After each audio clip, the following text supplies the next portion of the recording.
చిత్తూరు జిల్లాలో జరుగుతున్న హైవే విస్తరణ ప్రాజెక్టు ఇప్పుడు తీవ్ర రాజకీయ ఉధృతికి దారితీసింది. ముఖ్యంగా భూసేకరణ, భవనాల తొలగింపు విషయంలో స్థానిక ఎమ్మెల్యే వ్యవహరిస్తున్న తీరుపై ప్రతిపక్ష జనసేన నేత దయారం నాయుడు తీవ్ర స్థాయిలో విమర్శలు గుప్పించారు. తాజాగా భవన యజమానుల సంఘం నిర్వహించిన సమావేశంలో దయారం నాయుడు ముఖ్యమంత్రిపై చేసిన వ్యాఖ్యలు స్థానికంగా పెను సంచలనం సృష్టించాయి.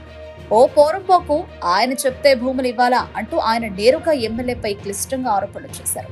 నాయుడు మాట్లాడుతూ రాజకీయ ప్రయోజనాల కోసం లేదా ఒత్తిడితో ప్రజల నుంచి భూములు లాక్కునే ధోరణి సరైంది కాదన్నారు. ఎవరు చెప్పినా చట్టపరంగా ప్రభుత్వ నష్టపరిహారం ఇప్పించాలి అని స్పష్టం చేశారు.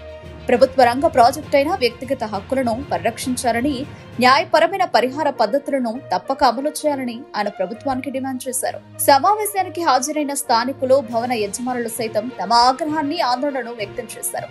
హైవే విస్తరణ కోసం చేపట్టబోయే భూసేకరణ, భవనాల తవ్వకాలపై తమకు సమగ్ర సమాచారం ఇవ్వకపోవడం, ముఖ్యంగా న్యాయపరమైన పరిహారాల గురించి స్పష్టత లేకపోవడం వారిని కలిచివేస్తుంది. ప్రభుత్వ అధికారులు తక్షణమే వివరణ ఇవ్వాలి, పరిహారపు విధానాలపై స్పష్టత ఇవ్వాలి అని వారు కోరారు. న్యాయ సంబంధిత ప్రక్రియలు, ప్రాజెక్టు ప్రకటనలు, పరిహార స్లిప్లు, పరిహార రేటు నిర్ణయాలు వంటి విషయాలపై పూర్తి పారదర్శకత అవసరమని దయారాం నాయుడు నాయకత్వంలో స్థానికులు గట్టిగా డిమాండ్ చేస్తున్నారు.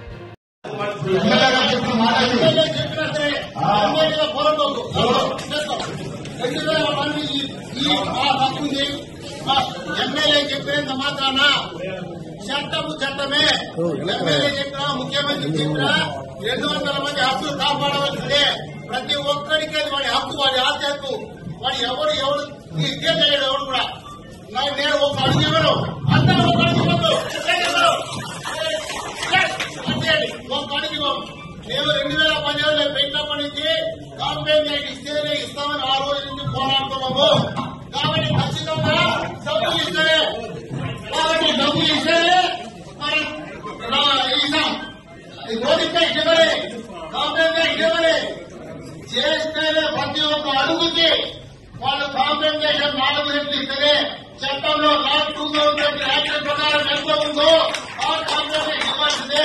ఈ 2,200 బిల్డింగ్ ఓనర్లు 2 లక్షల మంది ఓటర్లు అనేది పోరంపోకుతనం తప్ప పరమోత్తరం ప్రజలే.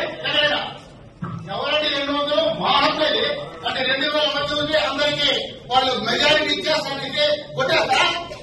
ఎక్కడ పోతాం వాళ్ళు ఒప్పుకునే ప్రసక్తి లేదు.